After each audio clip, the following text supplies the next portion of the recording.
ഇത് ഒരു പുതിയ തുടക്കമുണ്ടോ. വരക്കാനൊന്നും അറിയില്ല, പക്ഷെ പണ്ട് എപ്പോഴും ആരോ പറഞ്ഞിട്ടുണ്ട് എന്തെങ്കിലുമൊക്കെ കണ്ടാൽ നോക്കി വരക്കാനുള്ള കഴിവ് അവൾക്കുണ്ടെന്ന്. ആ കഴിവിനെ പറ്റി ചേട്ടനോട് പറഞ്ഞപ്പോൾ ചേട്ടൻ പ്രോത്സാഹിപ്പിച്ചു.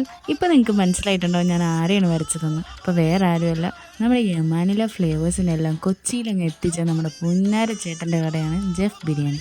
ഇപ്പം നിങ്ങൾ വിചാരിക്കും ഞാൻ ബിരിയാണി കഴിക്കാൻ വന്നതാണെന്ന്. അല്ല, ഞാൻ കട്ട്ലേറ്റ് കഴിക്കാൻ വന്നതാണ്. അതും ഞാൻ കണ്ടതിൽ വെച്ച് ഏറ്റവും വലിയ കട്ട്ലേറ്റ്. ഞാൻ ഇതുവരെ ഒരു കട്ട്ലേറ്റ് കഴിക്കാൻ ഇത്രയും നാൾ കാത്തിരുന്നിട്ടില്ല. ഏകദേശം 5 വർഷത്തോളം എന്നെ പറഞ്ഞ് കൊതിപ്പിച്ച സാധനം ഉണ്ടോ. എനിക്കിഷ്ടപ്പെട്ടത് ചിക്കൻ ആണെങ്കിലും ചേട്ടയ്ക്ക് ഇഷ്ടപ്പെട്ടത് മട്ടനാണ് കേട്ടോ. ഞങ്ങളുടെ തർക്കത്തിൻ്റെ ഇടയിൽ ഇതേ വേറൊരു സാധനം കൂടെ എത്തിക്കഴിഞ്ഞു. പുള്ളിക്കാരൻ്റെ പേരൊന്നും ഞാൻ ചെറുതായിട്ട് മറന്നുപോയെങ്കിൽ അതും അടിപൊളിയായിരുന്നു കേട്ടോ. ചിക്കൻ കട്ട്ലേറ്റ് പക്ക KFC. ഇതാണ് കേട്ടോ ഞാൻ പറഞ്ഞ ഇക്ക അവിടുത്തെ ഫ്ലേവേഴ്സ് എല്ലാം നമ്മുടെ കൊച്ചിയിൽ എത്തിച്ചിട്ടുണ്ട്. അപ്പോൾ ഇഫ്താർ സ്പെഷ്യൽ വീഡിയോ ആണ്, ഇഫ്താർ സ്പെഷ്യൽ സ്നാക്സ് ആണ്.